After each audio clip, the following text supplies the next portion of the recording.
Welcome back to another episode of Harmonious at Lunch, the show that fuels your business success. I'm Brandon Ganot, your host and guide through the world of harmonious business growth. Today, we're unlocking powerful strategies with industry experts to help your business thrive. If you're a business owner, entrepreneur, or executive, you are in the right place. Join me and our incredible guest today on the journey to clarity, growth, and success. It is time to revolutionize your approach to business. Let's dive in with another episode of Harmonious at Lunch. Welcome back to some more bite-sized business advice here, and we have an awesome episode lined up for today. I have a guest with me. We're going to talk about the two things that probably kill more small businesses than anything else, and that is procrastination and shiny object syndrome. Distractions all over, especially in today's world. And I have with me someone who's authored a million books. It seems like it's not exactly a million, but it's a lot. And he's a master of getting things done and getting them done effectively. So before we dive in, Scott Allan, welcome to the show. Thank you for being here. Well, thanks for having me. It's great to be here. Am I on track? I know you told me before we started recording, I said 6 million. It's how many actually books have you published? It's about 35 to 40. I think we're just over the 40 mark, and the goal is 200. I'd love to get to 1 million, but we'll just have to see how much time's left in this lifetime. That's fair. Yeah, I mean, the fact that you don't even know specifically tells me all that I need to know, because that's a big number. Like most people can't even wrap their heads around writing one book, and you've written almost 40 at this point, or over 40. So very cool accomplishment. You are probably the best expert then to talk about how to get over procrastination and shiny object syndrome. So was that your first book, The Art of Getting Things Done? No, actually it came out a few years ago. So it was like book number at the time, I can't remember, 28 or something like that, or 25. So I had a few before that. And that book actually became a series of books just based on popular demand, I guess. But Do the Hard Things First came out in 2021, just after COVID. And just some insight on that. The reason that I wrote that book is because 2020, which was bad for a lot of people, I didn't do any writing that year. I didn't do any publishing. In fact, I probably unpublished more books than I published. And I decided to write that book on procrastination because that's what I mostly did for that year. And so I thought, I'm going to write a book on this, and just and the shiny object syndrome tied into that as well. So yeah, but yeah, it's just I think it's an important subject, because it's something that a lot of people don't really admit to, or they don't realize it's happening. You know, I'm referring to the procrastination side of things. So, but as a chronic procrastinator, meaning I will put off everything and anything that I can. I try to stay as productive as I can, but there's this side of the business where, like, you know, when it comes to writing and publishing, I can be very productive. And over here, if I have to do, like, you know, banking or anything that has to do with admin and just stuff that has to be done, and I will not do it because it's actually really hard work. So I'll get somebody else to do it. And if I don't do that, then I don't end up getting any of it done. And some of the stuff might be tax related, and that stuff's really important because the government still wants to get paid. So anyway, I learned some lessons from that. But everything that I learned probably the hard way went into, you know, the material that I put together. So. Yeah. And that's, I think, true of everybody. We all have whatever we want to call it. It's your zone of genius, getting in flow, whatever it is. We all have that thing that we're really good at and we're really passionate about. And then there's everything else that drains us. Unfortunately, we don't always focus as small business owners and entrepreneurs on the thing that we're really good at. And we don't effectively delegate the rest. So we just end up in this state of, I don't know, it's like a state of mush, and and we end up procrastinating, and then that's where the shiny object syndrome comes in. So I do want to apologize. I got the name of your book wrong. We'll put it down below in the show notes. There's a link to Scott's website. It's Do the Hard Things First. So I want to kind of unpack, you know, where did this come from? Because that seems like you definitely dealt with it, right? Over the course of your career and publishing so many books before this one. What are some of the things that you just stumbled upon and then decided to write this book about to get over that hump of procrastination, if you will? Yeah. So, and just to be clear too, it's something that I still struggle with probably on a daily, if not weekly basis. So it's something that, you know, I don't know if you can classify it as an addiction, but at least I recognize when it shows up, and I'm able to say, okay, there it is again. And then I have to go through the process of, you know, unwinding it all and pushing it out the door so I can get my work done. But here's an interesting thing though, just about the like how this came about really is because I have, like a lot of people, yes, I procrastinate. And I think people have varying degrees of procrastination. So mine was more like, like I said, I could be very productive when it comes to creating things, but then things that has to do with like filling out forms for the bank, for taxes, whatever it might be, like I would push those things off to the very last minute. And sometimes I didn't get them done at all.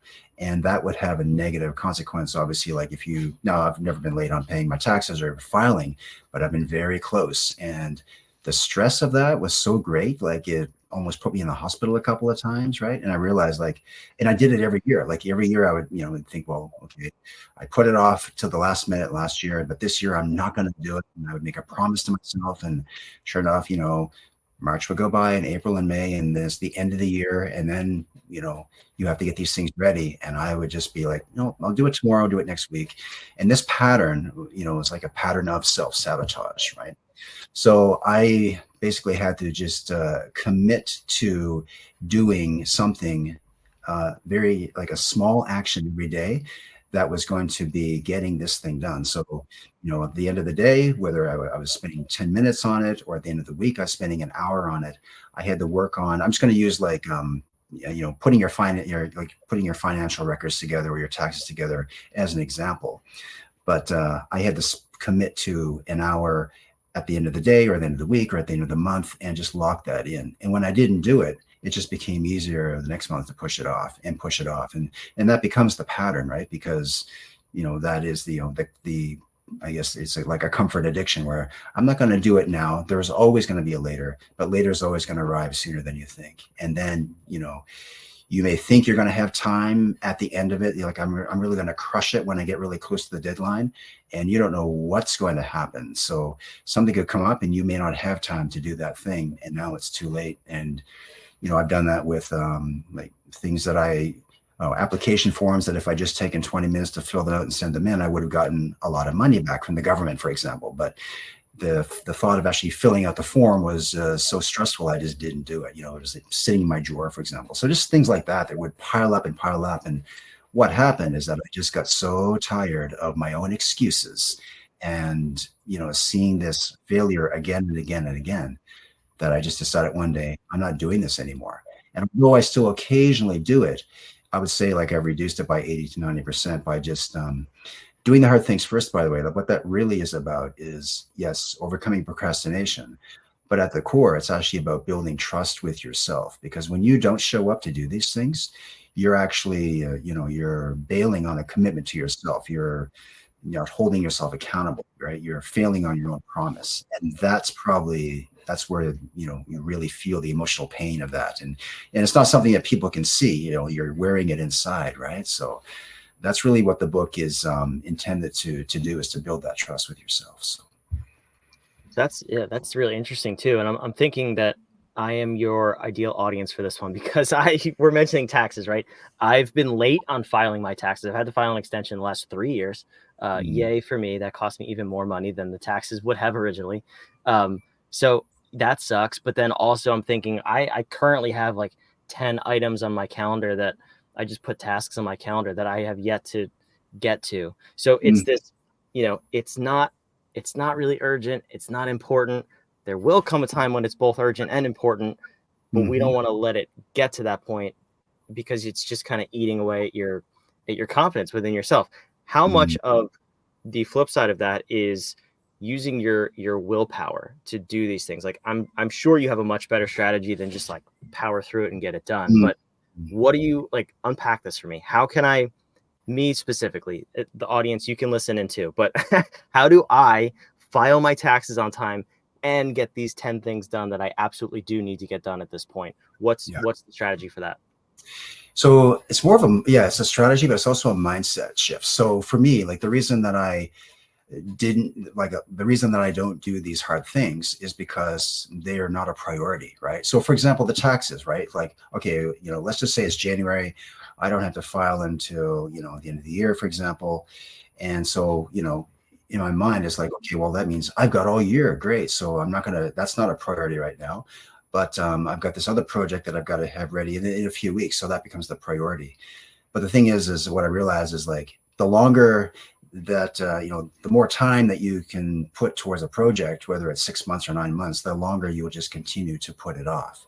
So what I had to do in order to, again, just going back to the strategy here, is like I had to commit to. So, and actually, this is what I do right now, and it's saved me from last year. We had our taxes done way ahead of time, and this is just why. At the end of every month, and this is not a big secret, a lot of business owners probably do this, but I wasn't doing it, and I, almost crashed everything because of it. At the end of the month, I'll take whether it's a Saturday or a Sunday, I'll take like a 2-hour time block, and that's just when I'll put all my stuff together, right? And I just did that at the end of every month, and no matter what, I'd even put it on my calendar. I'd have alerts show, like buzzing on my phone. I did whatever it took to get me to, my desk and my chair and just to do this work. Did I want to do it? Of course not.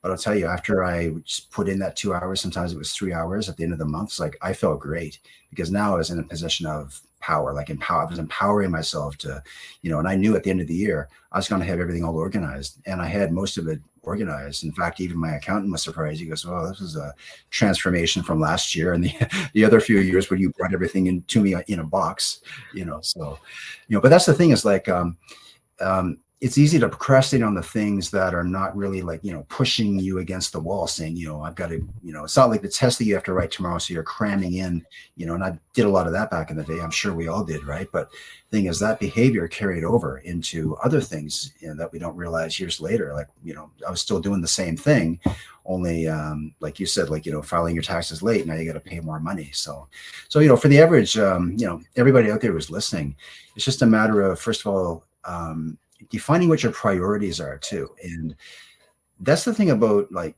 we take procrastination as if, let's just say I've got, I actually have 10 projects on the go, right? And lately I met with one of my coach, and he said, like, why do you have 10 projects on the go? You seem really stressed. You're not getting any of them finished, but you're working on them all. And he goes, what are the priorities? And it always came back to that. And I realized, like, the projects that I wasn't working on, I would tell myself, well, I'm procrastinating on that, I'm not getting it done. But it turns out that I didn't actually have to do all of them. So some of them actually I just took them off my list altogether, and I just focused in on 2 or 3 priorities. One of them that I had to get finished because of a deadline, but that's because once I decided on what the priority was, procrastination actually went away. Now I had my task list of things to do every day towards this one project. And I'm just using project. You can put this towards anything. You can do this for cleaning your house, maybe,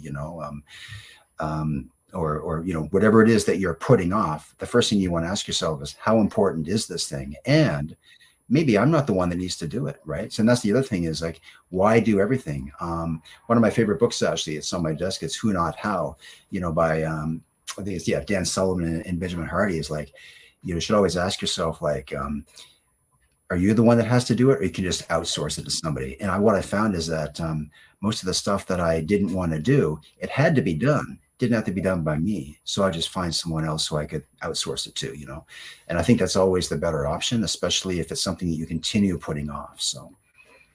Yeah, that's a good tip. And I think the other thing that I picked up on was the title of your book is, about doing the hard things first. I've heard the saying, eat the frog first thing in the morning. I think that's a book too. What I didn't like about that sort of message was that it's more about doing them like first thing in the day. And that's kind of what I was getting at with willpower, because what I found is when I approached that strategy, I would be drained the rest of the day. Because if it's something that I had to do, like taxes, for example, like I have to go through my finances and submit that stuff to my accountant. They file the taxes, but I have to get them the information. That's a huge drain for me. If I do that first thing in the morning, that day for me, it takes a long time for me to regain my energy. Versus what you said was schedule it at the end of the month on a Saturday or a Sunday, where it's a day where you could then veg out or do whatever you want to do for the rest of the day. Or even if it's at the end of the week, a Friday afternoon, if it's stuff that's not really like super important and you can do it in your less than optimal cognitive time, if you will, that's a really cool strategy that seems way different than the original message that I heard. Yeah. Yeah. I mean, I've said to people before, yeah, you should do the hard things first, like first thing in the morning. But to be honest with you, like, most of the hard things that I do during the day, they're not always first thing in the morning. They might be in the evening, but just give you an example, like actually my writing time is one of those hard things. Even though I put out a lot of material, I still struggle sometimes to, like most days, to bring myself to get to the desk and work on the book, but again, if it's a priority, I'm going to find the time. And I usually do that in the afternoon. I do other stuff in the morning that maybe those are not priorities per se. They still have to, the things that they still have to be done. But eventually I will get to those, that one hard thing during the day. And, at the end of the day, if I can just check it off on my calendar, say it's done, great, or it might be at the end of the week if it's something that can wait until then. But I think what's important is that you clarify what it is and write it down, and then just blocking in the time for that. I mean, that's not it's not a new productivity hack, of course, but surprisingly, like whenever I did not get something done, I was, sure enough, I'd look at my calendar and it's not on the calendar, which means that I probably would have just, it's not anywhere then, right? So of course I would never get that thing done. So that was a really difficult thing for me to get used to, was like having a calendar. Again, not a new concept, but I wasn't doing it. Hence, it's just easy not to see those things that need to get done. So Yeah. And when we fall into this trap of, I love that, by the way, it's about prioritization, not necessarily the time of day. So that makes complete sense. Alleviates some stress for me and thinking about that too. But when we do procrastinate, I feel like procrastination is the seed that ends up becoming shiny object syndrome, which we touched on. So we have a few minutes left, but unpack that for me. Like, is that what you find why most entrepreneurs are falling for the SOS, the shiny object syndrome, because they've procrastinated and now everything else just looks a million times better than that one thing that they need to do? Yes, and especially if I'm struggling with something. Let's say, for example, I just bought a new piece of software. I'm trying to figure out how it works, and I can't. And because I can't figure out how it works, I go and I get another software just like it. And I actually did this. I would think I was working with ClickFunnels, wasn't working for me. I went and got another thing. It might have been Kajabi or something. And I got stuck on that. And it's like, well, okay, I thought this was going to be a lot easier. In the video, they made it look easy. So I went and got something else. And I kept going around this circle. And now I had like 5 different pieces of software to build a funnel, when really I just needed one. And I didn't have to be the one I didn't actually end up using ClickFunnels. It was another one, but that was just like, I was just desperate to make something work, and I was willing to just grab at anything. And I was grabbing at anything. And eventually I grabbed something that ended up costing me a lot of money that I should not have been, playing with in the first place, and paying someone a lot of money. And it just led into, getting into debt and stuff like that. But that was the thing, is like, I felt desperate at the time. And I think it's a mix of like desperation, but also when things got really difficult, I wanted to relieve that stress by getting something new, kind of like you buy this car, you kind of get a little bit bored with it, and then you see another new shiny car and you start, going after that one. And it's like, it was also boredom as well. Like, I didn't want to work with this tool anymore. And again, people can apply this to anything they want to, but in business especially, and we've seen this with CEOs in the past, where like, they were always like trying new ideas. And before they even tested this new idea, they were off on another new idea and investing money into that. And it really becomes, again, it's a self-defeating behavior. But it's not just, it's not just yourself that you could be impacting. It could be the people working in your company, your family, everybody, right? And again, you're allowed to make mistakes, but you could end up, grabbing at something that's going to end up costing you a lot, that in making a mistake that, you can't reverse. So. Yeah, no, it's so true. I mean, even our clients, they're running 7, 8-figure businesses. They have tens, dozens of employees. Mm-hmm. We work in 90-day sprints when we consult with them. And every single time the CEO is 3 weeks in, they're like, I don't know if this is working. I'm like, you have not given it the 90 days. We can't measure 3 weeks of progress. And then the next thing wants to come up. So these are great strategies. And so I put your website on the screen. It's also in the show notes, wherever you're listening, scottallanpublishing.com. You can go check out all of Scott's books, grab a couple of them. Don't stop at just one. The more the merrier. Figure out how to overcome procrastination, and learn these strategies for yourself and your business, and get your taxes done on time. Okay. Don't be like me. Don't be foolish. Don't pay more money. But Scott, thank you for coming. This has been an awesome conversation. It was amazing. Thanks for having me on the show. And for those of you listening, after you get Scott's books, after you get all 40 of them, make sure you get all 40. Then come back and make sure you subscribe. Make sure you're following along with this show, Harmonious at Lunch. We love having you as a listener, and let us know what you want more of. This is a fabulous conversation about actually making progress in your business. And we want to make sure that every single day we get you closer to your business goals and help you grow your business. Don't succumb to the trap of procrastination and shiny object syndrome. We'll see you on the next episode of Harmonious at Lunch. Thanks for listening.